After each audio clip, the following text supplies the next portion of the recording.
For centuries, the Orient has had a potent attraction for the rulers of many lands.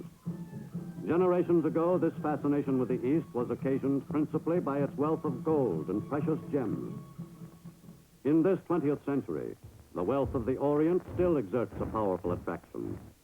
Today, in a new kind of material age, that wealth is measured not in gems, but in the abundant supply of natural deposits even more vital to a modern nation.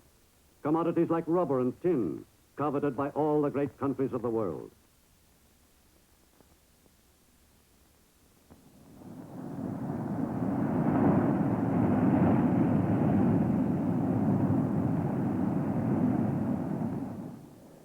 In Washington, in March 1935, an important new chapter was begun in the history of a group of 7,000 islands, lying some 10,000 miles away in the Pacific.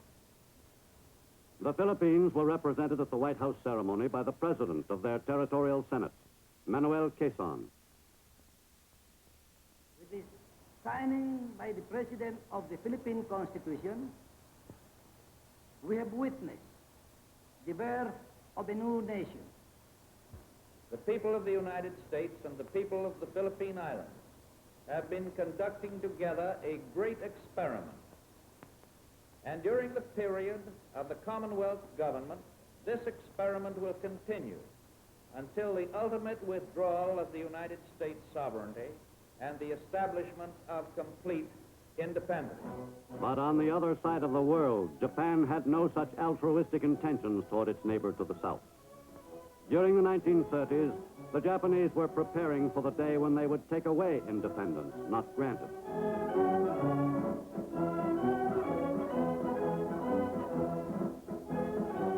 The military clique was in firm control of Japan. Steeped in the tradition of such military heroes as Admiral Heihachiro Togo, who had annihilated the Russian fleet in 1905, the military forces grew increasingly strong and assumed a more and more dominant position in the public consciousness. It was considered a high honor to serve in the armed forces and thereby become dedicated to the glory of the emperor and the imperial power of Japan. Pan-chauvinism was nurtured by the spreading of the concept of the divinity of the Japanese islands and of the Japanese people. Among the military, Japan's dreams of power were considered to be inspired by the gods.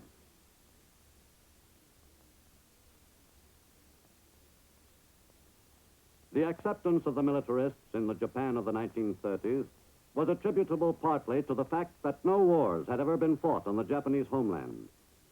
The propaganda of the militarists presented war as a succession of glorious deeds and of heroic sacrifices made for the honor of their ancestors and in the name of their emperor.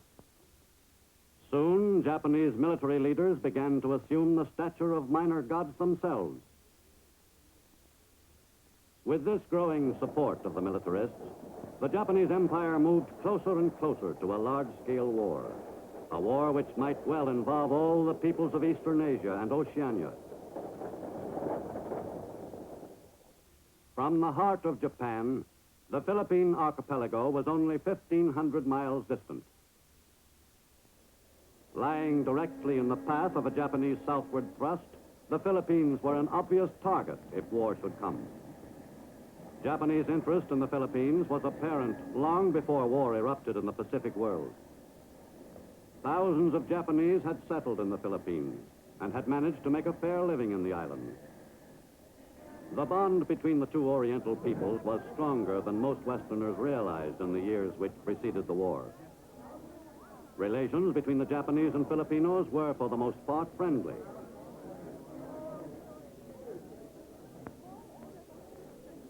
In many ways, the Japanese contributed to Philippine development. They conducted experiments in the planting and cultivation of abaca, from which hemp is made. The introduction by the Japanese of improved methods of stripping and baling the product helped stabilize the hemp industry.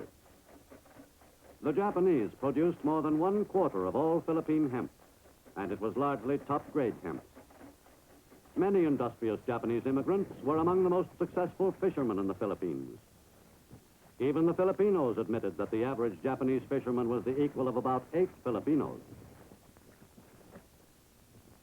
But the commercial activities of the Japanese were looked on with a considerable degree of suspicion by many Filipinos. Others considered the rumors about the Japanese fantastic. Of greater concern to a large percentage of the native population was the progress being made toward Philippine independence. The islands had been moving slowly toward that national freedom for several decades. These stirrings were stimulated by alert statesmen like Manuel Quezon, who had represented the Philippine territory in Washington from 1909 to 1916, and Sergio Osmeña, an attorney who had become Speaker of the Territory's Assembly. In the 1930s, Quezon developed into the most popular political figure in the islands. In November 1930, the inauguration of the first president of the Philippine Commonwealth was celebrated before an audience of several representatives of the U.S. government and a gathering of proud Filipinos whose dreams of independence were gradually coming true. President Quezon worked toward the extension of the Philippine educational facilities. The University of the Philippines was to be the molder of the Filipino mind, was to produce men and women of character and wisdom trained in the arts and sciences, men and women who could assume leadership in the embryonic Philippine Republic. Philippine education had benefited enormously by U.S. supervision. The public school system, organized soon after the Americans took Manila, had been modified during the 1930s to meet the needs of new generations of Philippine citizens. The judicial system, which was established in the Philippines during the American regime, was patterned after that which existed under Spanish rule. In certain types of cases, a decision of the Philippine Supreme Court could be appealed to the U.S. Supreme Court. In 1934, it was ordered further that all cases involving the Constitution of the new Commonwealth be subject to review by the U.S. court. In 1940, a bicameral legislature was provided for in a series of amendments to the Constitution. The Commonwealth's government now closely resembled in structure the government of the United States. Gradually, the Philippines were approaching the capacity for self-government. In the 1940 amendments, the term of office of the Commonwealth's president was shortened to 4 years. Like the U.S. president, the Philippine chief executive acted with the authority vested in him by a vote of the people.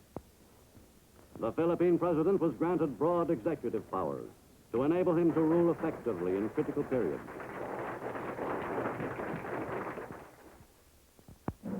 But Philippine capabilities for defending the islands throughout the 1930s were slight indeed. Filipinos were thrilled by parades and martial music. But even in 1940, the Commonwealth president was openly pessimistic about the country's ability to defend itself successfully against a strong aggressor. The Philippine Army was being enlarged by some 40,000 conscripts a year. But at that rate of expansion, the desired strength of the Philippine Reserve, 400,000 men, would not be achieved until 1946. In 1940, there were some 6,000 Philippine scouts on active duty in the pay of the U.S. government. In this service, Filipino enlisted men served principally under American officers in a specially created unit of the U.S. Army. The most adept Filipinos graduated from the ranks to the status of commissioned officers in this highly efficient branch of America's military complement in the islands. At the head of the Philippine forces as Field Marshal since 1937, General Douglas MacArthur was placed in command of the combined Philippine and U.S. forces in the Philippine Islands in July 1941. The creation of this command by the U.S. bolstered the confidence of the Philippines in America's intentions toward the islands. Philippine cadets, modeled on the West Point product, cut an impressive figure in the waning months of 1941. The military academy men were well disciplined and well trained in the essentials of their profession. But for the defense of the Philippines, most of the manpower would be drawn from the reserves.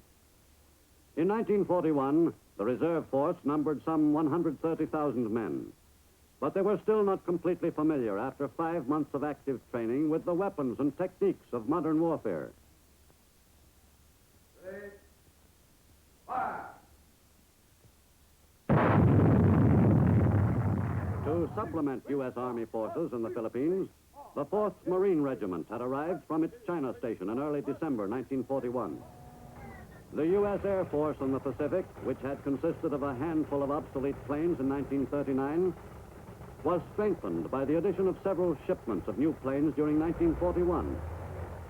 For the defense of the islands in the fall of that fateful year, the U.S. Far East Air Force had 123 aircraft in operating condition, 33 of them bombers. Naval bases in the Philippines were far from adequate for defense needs. Cavite on Manila Bay could not have serviced a wartime fleet. Although this Navy yard served as home base for the U.S. Asiatic Fleet in late 1941, it was generally considered to be insecure in the event of war with Japan. As the situation grew more threatening, the men of the Asiatic Fleet prepared for the moment when their presence in the orbit